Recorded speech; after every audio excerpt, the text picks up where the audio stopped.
പ്രിയപ്പെട്ട വിദ്യാർത്ഥി സുഹൃത്തുക്കളെ, കേരളത്തിലെ ഓട്ടോണമസ് കോളേജുകളിൽ അഡ്മിഷൻ പ്രക്രിയ നടത്തുന്നത് അതാത് ഓട്ടോണമസ് കോളേജുകളാണെന്ന് എല്ലാവർക്കും അറിയാം. അത് ഗവൺമെന്റ് ഓട്ടോണമസ് കോളേജായാലും എയ്ഡഡ് ഓട്ടോണമസ് കോളേജായാലും സെൽഫ് ഫിനാൻസിംഗ് ഓട്ടോണമസ് കോളേജായാലും 2025 ഈ ഓട്ടോണമസ് കോളേജുകളിലെ അഡ്മിഷൻ പ്രക്രിയക്ക് തുടക്കം കുറിച്ചിട്ടുള്ളത് എല്ലാവർക്കും അറിയാം. അവിടുത്തെ UG കോഴ്സുകളിലേക്കും PG കോഴ്സുകളിലേക്കൊക്കെ അഡ്മിഷൻ പ്രക്രിയ ഓൺലൈൻ അപേക്ഷ സമർപ്പിക്കേണ്ട സംവിധാനം അതാത് കോളേജുകൾ ഒരുക്കിയിട്ടുണ്ട്. അതിന്റെ ചില കോളേജുകളുടെ അവസാന തീയതി കഴിഞ്ഞു.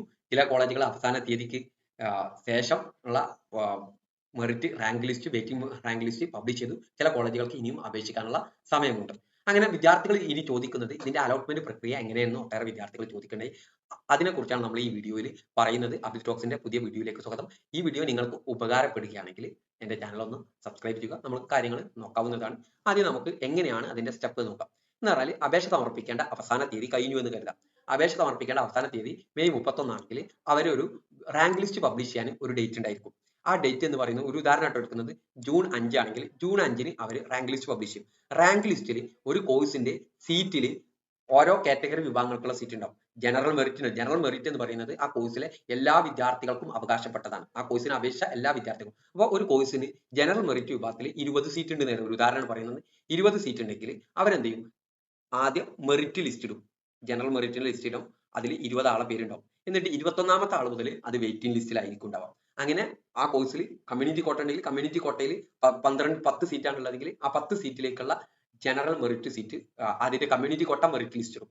അതിന് 11ാമത്തെ ആൾ എന്തായിരിക്കും? കമ്മ്യൂണിറ്റി കോട്ടയിൽ വെയിറ്റിംഗ് ആയിരിക്കും. ഇനി ആ കോഴ്സിൽ SC റിസർവേഷൻ ഉണ്ടെങ്കിൽ SC മെറിറ്റ് ലിസ്റ്റ് ഇടും. ബാക്കി 6 മെറിറ്റ് ലിസ്റ്റിൽ ഉള്ളതെങ്കിൽ 6 ആളിടും. 7ാമത്തെ ആൾ എന്തായിരിക്കും?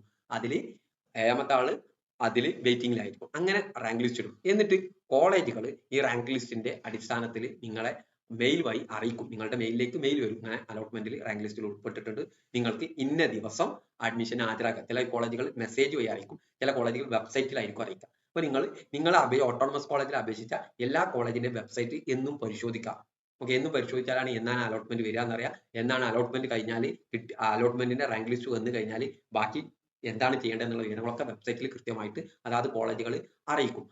ഇതിനനുസരിച്ച് അവർ ഒരു ദിവസം മെയിൻ റാങ്ക് ലിസ്റ്റിലുള്ള വിദ്യാർത്ഥികളോട് കോളേജിൽ ഹാജരാകാൻ പറയും. ചിലപ്പോൾ കുറച്ച് വെയിറ്റിംഗ് ലിസ്റ്റിൽ ഉള്ള കുറച്ച് ആളുകളോട് ഹാജരാകാൻ പറയും. അങ്ങനെ ഇനിയിപ്പോ ഒരു കോളേജിൽ നിന്ന് അറിയിച്ചത് മെറിറ്റ് ലിസ്റ്റിലുള്ള എല്ലാവരോടും ഒരു ദിവസം ഹാജരാകാൻ പറഞ്ഞാൽ 20 സീറ്റാണ് ജനറൽ മെറിറ്റിലുള്ള ഒരു ഉദാഹരണം. ജനറൽ മെറിറ്റ് SCക്ക് 6, കമ്മ്യൂണിറ്റിക്ക് 10 ഒരു ഉദാഹരണമാണ് പറഞ്ഞത്.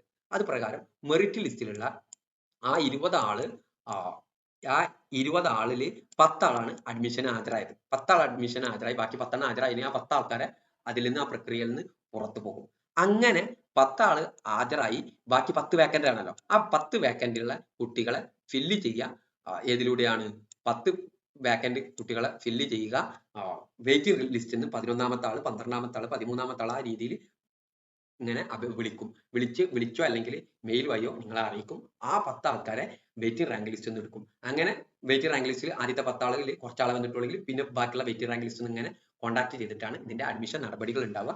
ഇങ്ങനെയാണ് അതിന്റെ UG ആയാലും PG ആയാലും കോഴ്സുകളുടെ അഡ്മിഷൻ നടപടികൾ ഉണ്ടായിരിക്കുക. ഓക്കെ, ഈ കാര്യങ്ങൾ പ്രത്യേകമായിട്ട് നിങ്ങൾ ശ്രദ്ധിക്കുക. ഓരോ കോളേജിലും ചെറിയ ചെറിയ മാറ്റങ്ങൾ ഉണ്ടായിരിക്കും എന്നും കൂടി നിങ്ങളെ അറിയിക്കുകയാണ്. Okay, thank you.